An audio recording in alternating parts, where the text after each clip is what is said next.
This is a quick video on what to do with your plants that have been burned by heavy frost this year.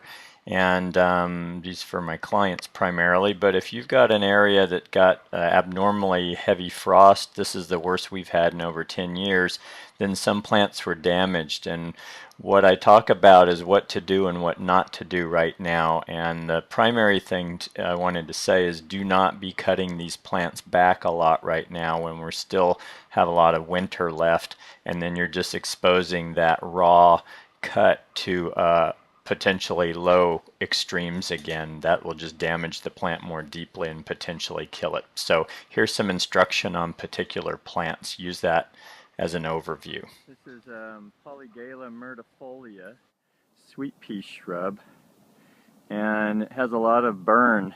Plant's very much alive, but it obviously got pushed to the edge of its comfort. So this one, we're going to want to leave this dead foliage on there until spring, which is around March, and then we'll trim it and clean it up. But that's going to serve as a protecting layer until things warm up.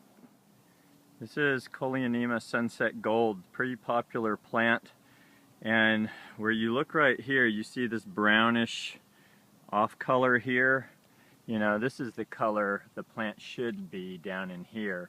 So there's kind of a haze over the top of this plant, and it's frost burn.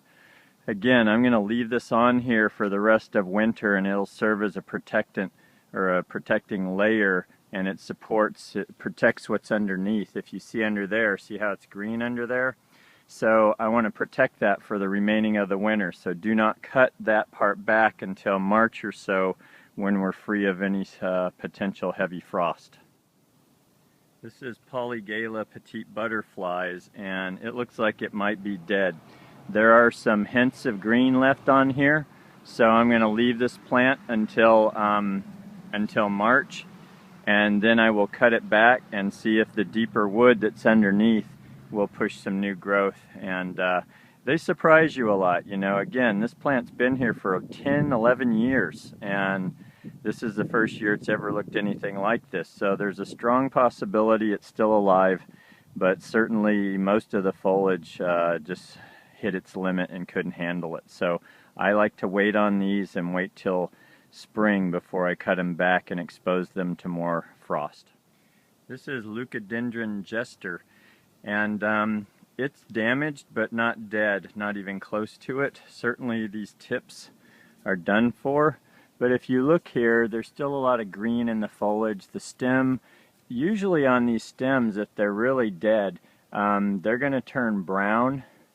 Like, look at that tip right there. You see how that turned brown? So, but even worse than that typically. So this plant's fine, and again, I'm not going to expose the tips to more frost, so I'm going to leave this guy alone until spring when it warms up. But again, he's okay. He didn't like it on that newer growth that's more tender.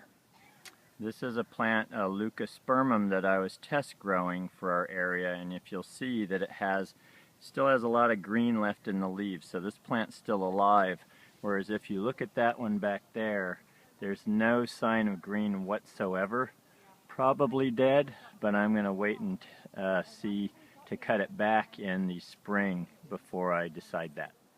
This is Miscanthus sinensis, and so if you've got deciduous grasses like this one, this is a good time to take them down to about 6 to 12 inches high or so. You can see where it starts looking green when you start cutting into these, but it's okay to do that. I like to leave that 6 to 12 inches on there again as kind of an insulating layer in case it gets super cold, so that the core of the plant isn't exposed to extreme cold.